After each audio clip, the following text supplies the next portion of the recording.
यहाँ एक नैतिक शिक्षा से भरपूर छोटी सी कहानी है जिसका शीर्षक है रोटी की पॉलिटिक्स।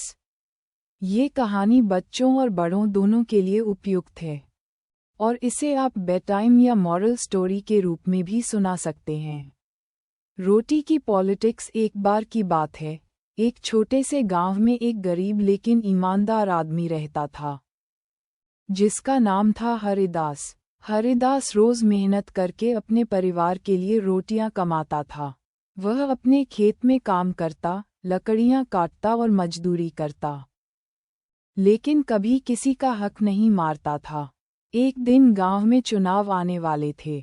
गांव के नेता लोग गरीबों का वोट पाने के लिए तरह तरह के वादे करने लगे।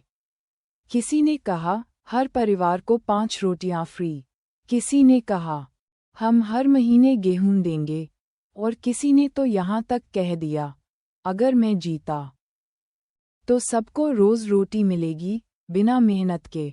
हरिदास ये सब सुन रहा था।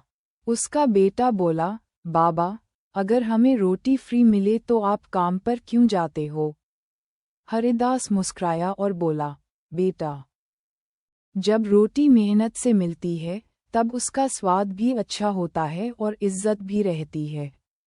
जो रोटी बिना मेहनत की है वो कल किसी और की रहम पर टिकी होती है।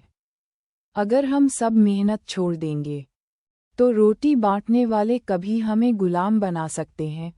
चुनाव के बाद वही नेता जीते जिन्होंने फ्री रोटी का वादा किया था। कुछ महीनों तक सबको रोटियां मिलीं, पर धीरे धीरे गेहूं खत्म हो गया और लोग आलसी हो गए। अब न तो खेतों में काम होता था, न ही किसी के पास कुछ बचा था। रोटी की लाइनें लंबी हो गईं और गांव भूखा। सिर्फ हरिदास का परिवार ही ठीक था, क्योंकि वह अब भी रोज काम करता था। गांव के लोग उसके पास आए और बोले, तू सही था हरिदास।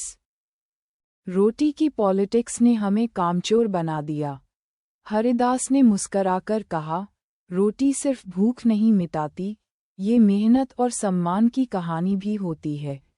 नैतिक शिक्षा, मॉरल, जो रोटी मेहनत से मिलती है वही असली होती है।